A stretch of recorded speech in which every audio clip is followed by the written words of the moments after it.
Okay ठीक है, तो चलो आज का जो वीडियो लेक्चर है उसको स्टार्ट किया जाए। एक्चुअली पहले जो है मैंने आप लोगों को ट्रांसपोर्टेशन साथ ही साथ ट्रांसपोर्टेशन इन प्लांट दो टॉपिक्स जो है कवर करा दिए हुए, मतलब इनको दोनों को जो है रिवाइज मैंने करा दिया हुआ है। आज का जो हमारा टॉपिक है वो है ट्रांसपोर्टेशन इन ह्यूमन बीइंग, यानी कि एनिमल्स और ह्यूमन बीइंग दोनों के बारे में हम लोग स्टडी करेंगे, कैसे ट्रांसपोर्टेशन होता है, रिवाइज करेंगे।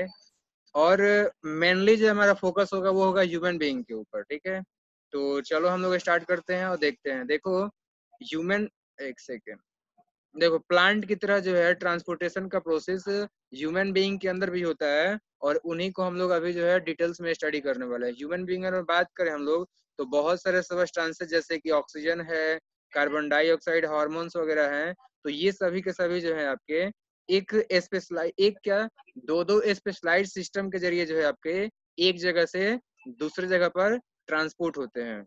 और उन दोनों के नाम है ब्लड वैस्कुलर सिस्टम और दूसरा है लिम्फेटिक सिस्टम। तो इसके बाद अब हम लोग इन दोनों ही टॉपिक्स को डिटेल में स्टडी करेंगे।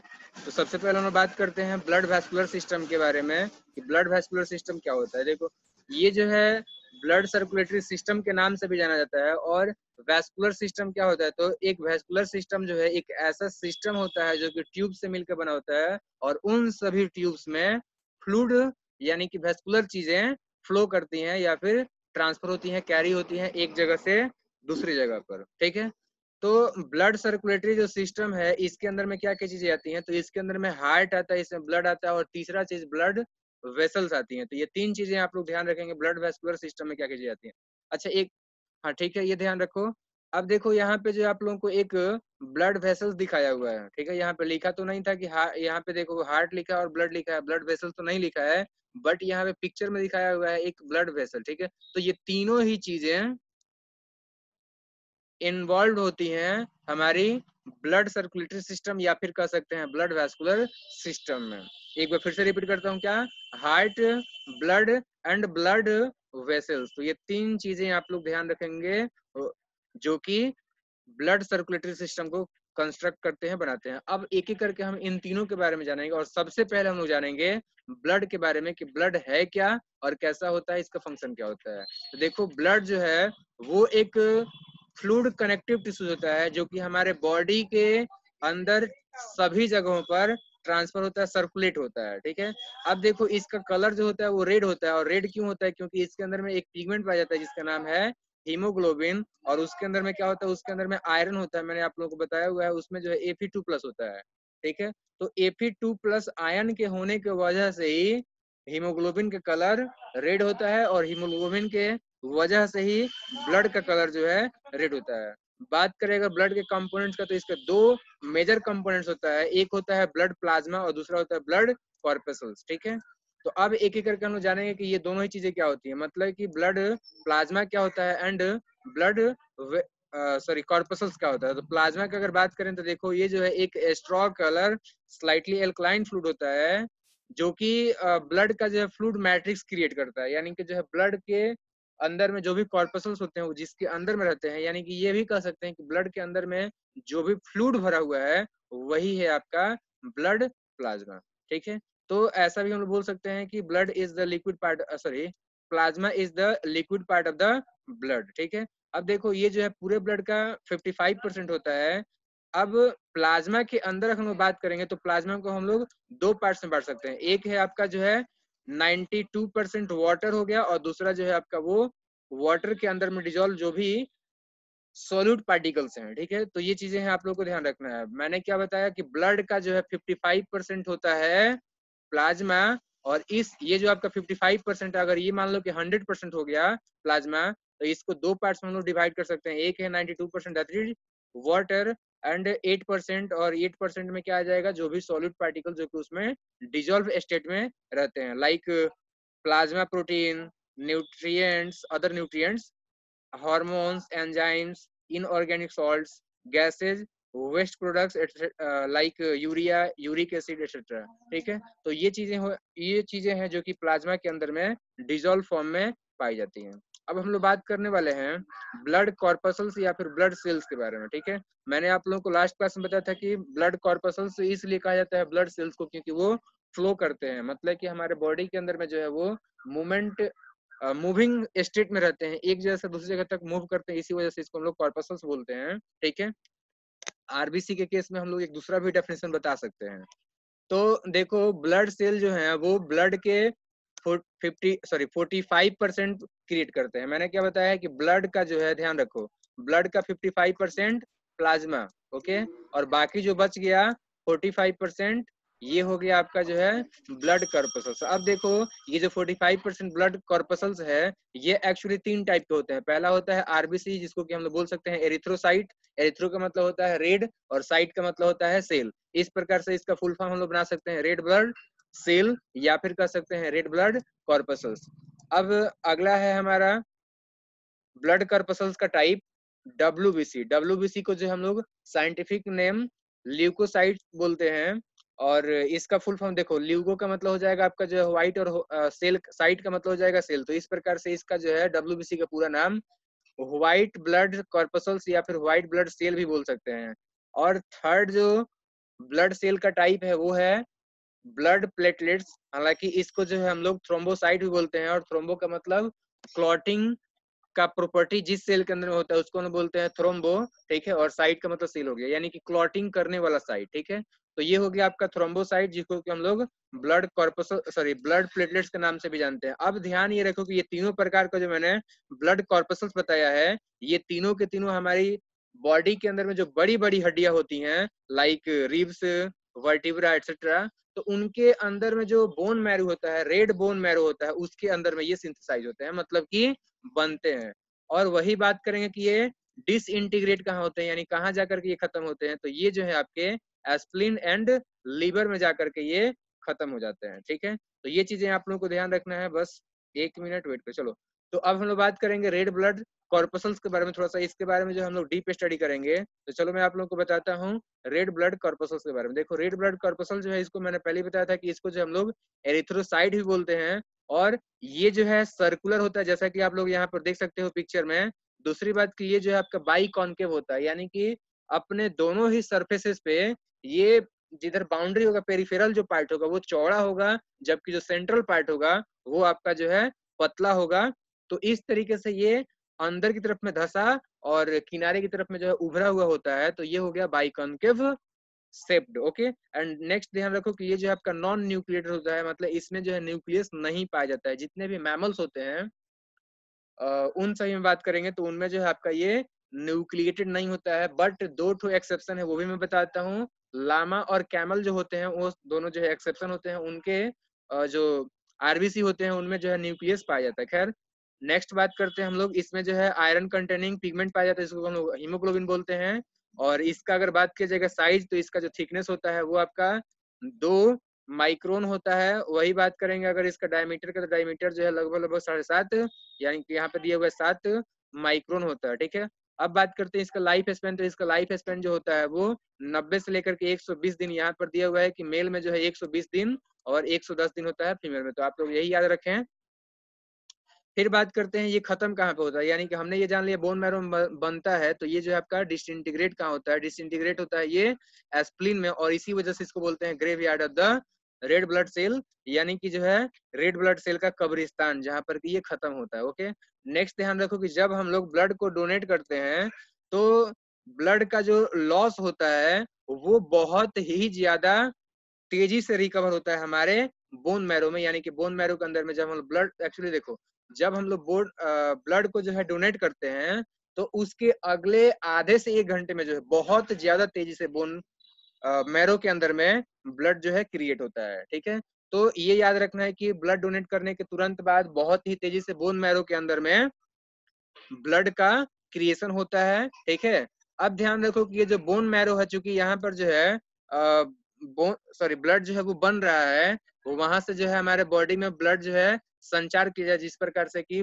बैंक से जो हम लोग पैसे सर्कुलेट होते हैं, तो उसी प्रकार से इसको जो हम लोग बोन मैरो को ब्लड बैंक बोलेंगे। बट यहाँ से ज्यादा क्वेश्चन आता है आपका जो है ब्लड बैंक जो है एस्प्लिन को भी हम लोग बोलते हैं, और एस्प्लिन को ब्लड बैंक हम लोग इसलिए बोलते हैं क्योंकि एस्प्लिन जो है यहाँ पर क्या होता है कि जब ब्लड डिसइंटीग्रेट होने के लिए जाता है तो टेम्परली वहां पे स्टोर हो जाता है, और इन केस ऑफ इमरजेंसी वहां पर जो ब्लड गया हुआ है डिसइंटीग्रेट होने के लिए और टेम्परली स्टोर्ड है वो डिसइंटीग्रेट नहीं हुआ है अभी, तो उसको फिर से जो है इमरजेंसी के केस में हमारे बॉडी के अंदर में सर्कुलेट किया जाता है। तो यही मेन कारण है कि हम लोग एस्प्लिन को भी ब्लड बैंक बोलते हैं, plus graveyard of the RBC बोलते हैं। तो दोनों ही फैक्ट्स आप लोगों को ध्यान रखने हैं। ओके, सो अब हम लोग जानते हैं, देखो अभी मैंने आप लोगों को बताया था कि रेड ब्लड कॉर्पसल्स के अंदर में हीमोग्लोबिन पाया जाता है, और ये जो हीमोग्लोबिन होता है इसके अंदर में वो पावर होता है कि वो ऑक्सीजन को जो है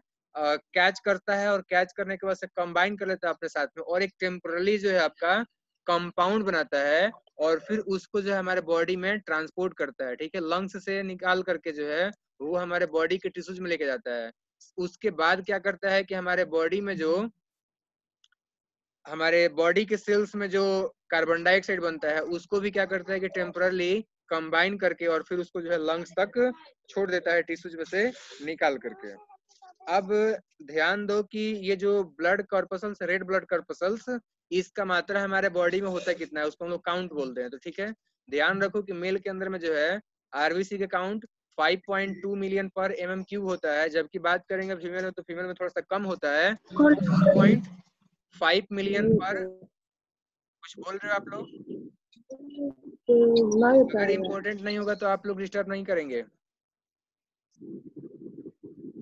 ओके ठीक है, तो मैंने यही बोला हुआ है कि मेल में जो है 5.2 मिलियन पर एमएम क्यूब होता है, जबकि फीमेल में बात करेंगे तो ये जो आपका थोड़ा सा कम होता है, 4.5 मिलियन पर एमएम क्यूब आरबीसी का काउंट होता है हमारे ब्लड के अंदर में। ठीक है, तो अब हम लोग जानेंगे डब्ल्यूबीसी के बारे में।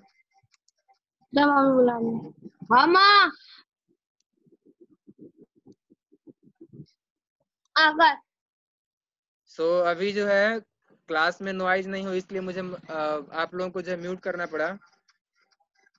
कोई दिक्कत होगा तो आप लोग चैट में बोल देना। सो चलो अब मैं बताता हूँ आप लोगों को डब्ल्यूबीसी या फिर जो है व्हाइट ब्लड कर्पसल्स के बारे में। देखो व्हाइट ब्लड कर्पसल्स या फिर डब्ल्यूबीसी को जो है हम लोग ल्यूकोसाइड के नाम से भी जानते हैं, और ये जो होता है एक कलरलेस और न्यूक्लिएटेड ब्लड कर्पसल होता है। और न्यूक्लिएटेड में भी हम लोग बात करेंगे तो ये जो है अलग अलग टाइप के जो डब्ल्यूबीसी होते हैं उनमें न्यूक्लियस अलग अलग नंबर मतलब अलग अलग लोब्स वाले पाए जाते हैं, यानी किसी में जो है 2 लोब्स हो गया, किसी में 3 लोब्स हो गया, किसी में 4 लोब। जैसे कि आप लोग यहाँ पे डायग्राम में देख पा रहे हो, यहाँ पे जो सेंट्रल पार्ट में आप लोगों को न्यूक्लियस दिख रहा है, यहाँ पे 4 ठो आप लोगों को लोब दिखाई दे रहा है।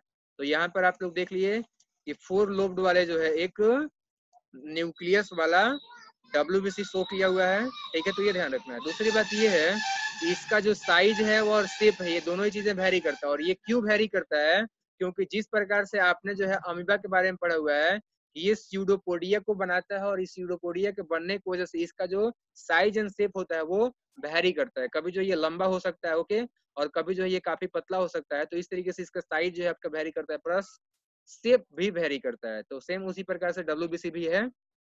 दूसरी बात की अगर बात करेंगे इसका काउंट का हमारे ब्लड के अंदर में, तो इसका काउंट जो है वो 5000 से लेकर के 8000 ल्यूकोसाइट प्लस सॉरी पर एमएम क्यूब होता है, यानी कि एक एमएम क्यूब के अंदर में जो है 5 से 8000 तक डब्ल्यूबीसी पाए जाते हैं। ये नॉर्मल आपका जो है रेंज हो गया। ठीक है, इससे अगर कम होता है या ज्यादा होता है तो वो आपका जो है एबनॉर्मल हो जाएगा। ओके, सो ये ध्यान रखना है आप लोगों को। अब देखो इसका काम क्या होता है। इसका काम यही होता है कि ये जो हमें इन्फेक्शन से प्रोटेक्ट करता है। बात करते हैं इसका लाइफ स्पेन का, तो इसका लाइफ स्पेन जो होता है वो लगभग लगभग 12 घंटे से लेकर के 1 दिन का होता है, यानी कि 24 घंटे आप लोग मान सकते हो। ठीक है, लेकिन मुझे लगता है कि सबसे बेहतर आंसर होगा आपका जो है 24 घंटे से लेकर के 48 घंटे।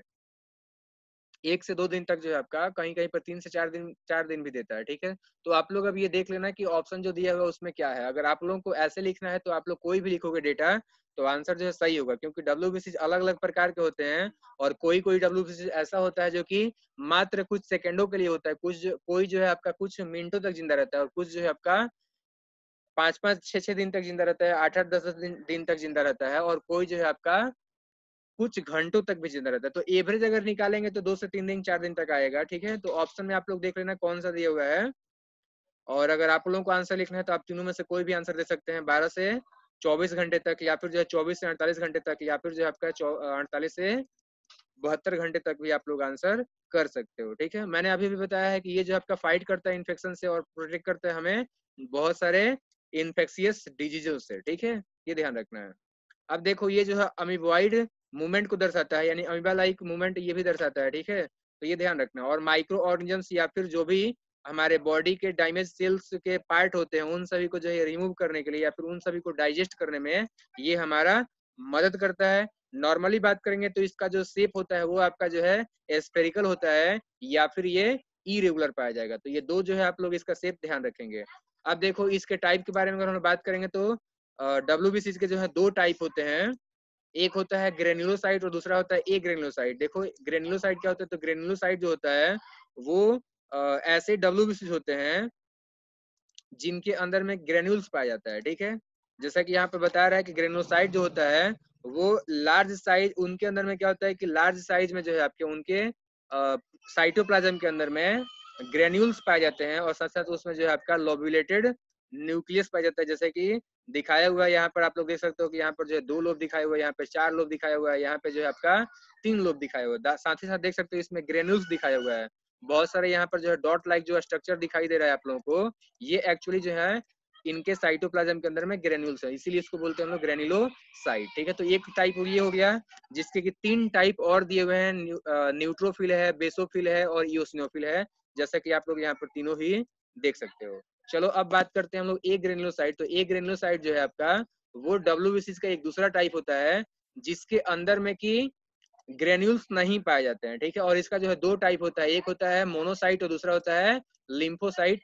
तो ये आप लोगों को जो है डेटा ध्यान रखना है, ठीक है। अब देखो यहाँ पे क्या बता रहा है, यहाँ पे यही बोल रहा है कि डब्ल्यूबीसी जो होता है वो एक्चुअली केमिकल जिसको कि हम एंटीबॉडी बोलते हैं उसको ये क्रिएट करता है, बनाता है। और ये जो एंटीबॉडी होता है ये क्या करता है कि हमें इन्फेक्शन से बचाता है, साथ साथ हमें जो है इम्यूनिटी प्रदान करता है, यानी कि डिजीज से फाइट करने का हमें पावर देता है। और यही कारण है कि इसको जो हम लोग शोल्डर ऑफ द बॉडी बोलते हैं, क्योंकि ये जो हमें पाइथोजेंस और जो फॉरेन पार्टिकल्स हैं उनसे हमें हमारे बॉडी को प्रोटेक्ट कर रहा है।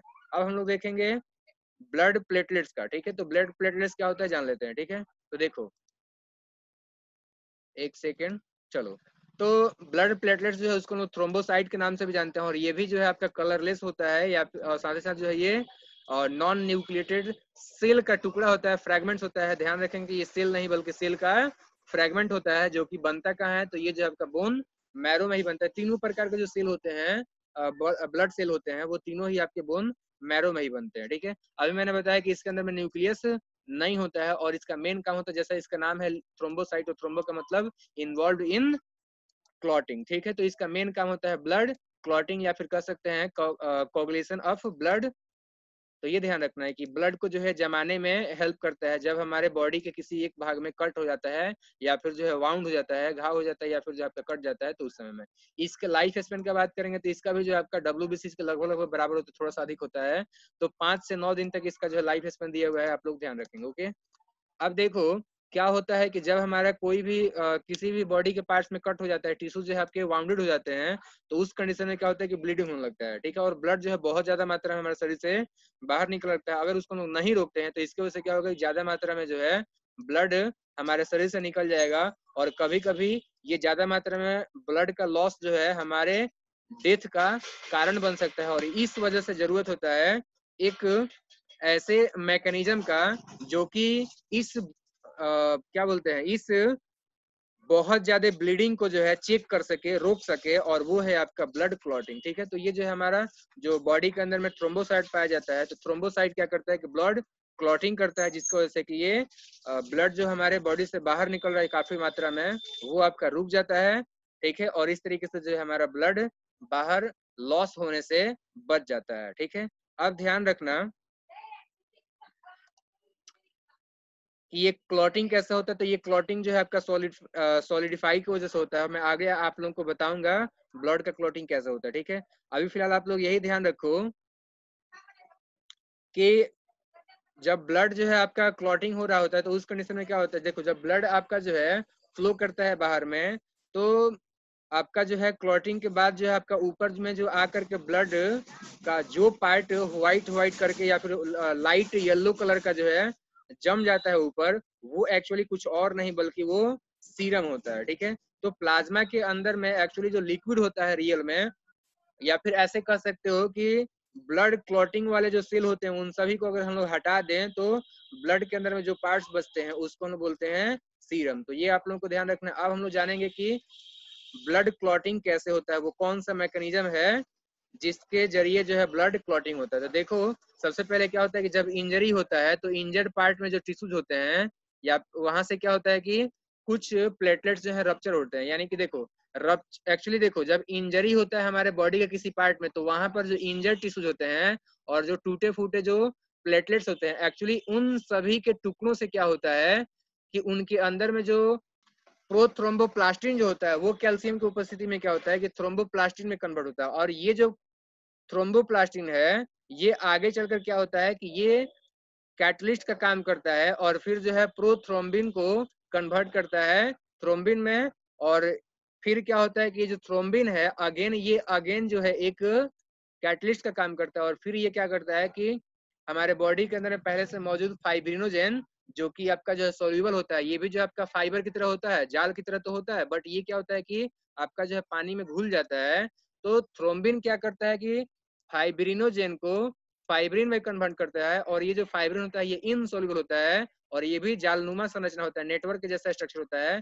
तो ये जो नेटवर्क बना हुआ है फाइब्रिन, इसके अंदर में क्या होता है कि जो जाल होता है वहां पर आकर के दूसरे जो ब्लड सेल्स होते हैं लाइक आरबीसी, ठीक है, ये क्या होता है कि यहाँ पर जो है आप आकर के और फिर अटक जाता है वो जो आपका वहीं पर जो आपका फंस जाता है और इसकी वजह से क्या होता है कि ब्लड बाहर में नहीं निकलते हैं और ब्लड क्लॉटिंग हो जाता है। ठीक है, तो ये ध्यान रखना। ठीक है, आप लोग यहाँ से भी अगर बताते हो ना कि हमारे बॉडी में जो कैल्शियम होता है और थ्रोम्बोप्लास्टिन जो है ये दोनों मिलकर क्या करते हैं कि प्रोथ्रोम्बिन को थ्रोम्बिन में कन्वर्ट करते हैं और फिर ये जो थ्रोम्बिन है ये कन्वर्ट करता है फाइब्रिनोजेन को फाइब्रिन में। और ये जो फाइब्रिनोजेन होता है ये एक नेटवर्क को बनाता है और उस नेटवर्क में ब्लड कॉर्पसल्स फंस जाते हैं और इस तरीके से क्लॉटिंग हो जाता है। तो इतना भी आप लोगों को जो है सही हो जाएगा, करेक्ट आंसर हो जाएगा, पूरा नंबर इसमें मिल जाएगा। बट बेहतर होगा अगर आप लोग लिखते हो ये पूरा का पूरा। तो चलो अब हम लोग बात करते हैं ब्लड के जो है, एक सेकेंड, अब हम लोग बात करते हैं ब्लड के जो अभी भी हमने पढ़ा हुआ था ब्लड के कंपोनेंट्स के बारे में, इसको हम लोग पढ़ेंगे अभी फिलहाल हम लोग एक फ्लो चार्ट के माध्यम से। देखो ब्लड का मैंने बताया था कि ब्लड का जो है दो कंपोनेंट होता है, एक होता है प्लाज्मा जो कि कितना होता है, ये होता है आपका जो है 55%, ठीक है 55%, और जो फॉर्म्ड एलिमेंट होते हैं यानी कि ब्लड कॉर्पसल्स ये एक्चुअली 45% होते हैं। ठीक है, उम्मीद है कि ये समझ में आ गया। अब देखो अब ये जो आपका प्लाज्मा है इसके अंदर में दो पार्ट्स हो जाते हैं, एक हो जाता है 8% जो कि आपके जो है सॉलिड पार्टिकल्स हैं और दूसरा हो गया 92%। तो 92% के अंदर में वाटर आ जाएगा। ठीक है, अब ये जो सॉलिड पार्टिकल्स है इसके अंदर में जो है आपका मेनली आ जाएगा प्रोटीन, कार्बोहाइड्रेट यानी कि ग्लूकोज और एंजाइम हो गया। इसके अलावा एंजाइम से ज्यादा बेहतर रहेगा आप लोग आंसर करो जो है हार्मोन हो गया, हार्मोन के अलावा अदर भी न्यूट्रिएंट्स लाइक मिनरल्स हो जाएंगे। ठीक है, तो ये ध्यान रखो। अब बात करते हैं हम लोग फॉर्म्ड एलिमेंट में, तो इसमें तीन प्रकार का चीजें आप लोग को ध्यान रखना है, ल्यूकोसाइट है, प्लेटलेट्स है और एरिथ्रोसाइट है। मैंने अभी भी बता दिया था कौन कितने प्रकार का होता है। ठीक है, तो अब देखो ये जो ल्यूकोसाइट था इस एक्चुअली इसका दो टाइप और होता है, एक होता है ग्रेन्योसाइट, दूसरा होता है एग्रेनोसाइट। ग्रेन्योसाइट जो होता है वो तीन प्रकार का होता है, न्यूट्रोफिल, बेसोफिल और इओसिनोफिल। ठीक है, तो ये तीन टाइप का होता है। और एग्रेनोसाइट जो होता है वो दो प्रकार का होता है, लिम्फोसाइट एंड मोनोसाइट। ये ऑलरेडी आप लोगों को रिवाइज करा दिया गया है। चलो अब हम लोग बात करने वाले हैं ब्लड का काम क्या होता है। तो ब्लड का मेन जो काम है वो पहला काम ये है कि ये जो है हार्मोन को एक जगह से दूसरी जगह तक यानी इंडोक्राइन ग्लैंड से निकाल करके बॉडी के डिफरेंट पार्ट्स तक पहुंचाता है। दूसरा इसका काम हो गया कि ये जो है आपका ऑक्सीजन को ट्रांसपोर्ट करता है हमारे लंग्स से निकाल करके टिश्यूज तक। तीसरा इसका काम है कि वेस्ट प्रोडक्ट को जो है जहां पर वो बनते हैं वहां से उन सभी भागों पर पहुंचाता है जहां से उस शरीर से बाहर निकाला जा सके। चौथा काम है ये हमारे बॉडी के अंदर में वाटर बैलेंस को बना करके रखता है। जब टेम्परेचर जो है हमारे बॉडी का बढ़ने लगता है तो उस कंडीशन में बॉडी के टेम्परेचर को घटाने के लिए क्या करता है कि पसीना होता है, यानी कि हमारे बॉडी में से ये आपका जो वाटर है वो रिलीज होता है। ठीक है, तो ये ध्यान रखना है। साथ ही साथ ये क्या करता है कि हमारे बॉडी के अंदर में जो भी इनऑर्गेनिक सॉल्ट्स या फिर जो बेकार के वेस्ट हैं उन सभी को जो है जब एक्सेस मात्रा में हो जाते हैं तो उनको बॉडी से बाहर निकालने का ये काम करता है। साथ ही साथ बात करेंगे तो ये कार्बन डाइऑक्साइड जो कि हमारे बॉडी के लिए जो है एक टॉक्सिक, एक जो है आपका वेस्ट मटेरियल हो गया, तो इसको भी बॉडी से बाहर निकालने का ही ये काम करता है। तो ये आप लोग को ध्यान रखना है। अगला चीज आप लोग ध्यान रखो कि ये जो है न्यूट्रिएंट को ट्रांसपोर्ट करता है। अभी मैंने बताया था ग्लूकोज हो गया या फिर जो है आपका दूसरे जो भी न्यूट्रिएंट्स हैं, जैसे प्रोटीन हो गया, जैसे कि आपका मिनरल्स हो गए, ठीक है, तो इन सभी को ट्रांसपोर्ट करने का काम करता है हमारे ब्लड। साथ ही साथ ये बॉडी के टेम्परेचर को मेंटेन करता है। अभी मैंने आप लोगों को बताया था किस तरीके से ये बॉडी के टेम्परेचर को मेंटेन करता है। साथ ही साथ ये पीएच वैल्यू को भी ये मेंटेन करता है। हमारे टिश्यूज के जो फ्लूइड होते हैं उन सभी का जो पीएच वैल्यू होता है उसको ये मेंटेन करने का काम करता है। जब ज्यादा मात्रा में टिश्यूज के अंदर में ये देखो, जब पीएच वैल्यू जो है आपका घटाना है तो उस कंडीशन में क्या होगा, ये ज्यादा मात्रा में आपका जो है बॉडी के अंदर में चला जाएगा, और इस तरीके से जो आपका एसिडिक या फिर जो आपका बेसिक नेचर है आपका टिश्यूज के फ्लूइड का, उसको ये मेंटेन करता है, कंट्रोल करता है। नेक्स्ट इसका काम हो गया बॉडी का डिफेंस, जो कि ल्यूकोसाइट यानी कि जो है आपके इम्यूनोसाइट्स होते हैं वो हमारे बॉडी के अंदर में क्या करते हैं कि जो फॉरेन सबस्टांसेस आते हैं उनसे हमें प्रोटेक्शन प्रोवाइड करते हैं। तो इस तरीके से ये डिफेंस प्रदान कर रहे हैं। और लास्ट इसका काम है ब्लड क्लॉटिंग, ठीक है। तो ये हमने आप लोगों को बताया ब्लड का क्या क्या काम होता है। अब हम लोग बात करने वाले हैं आगे ह्यूमन सर्कुलेटरी सिस्टम के बारे में, ठीक है।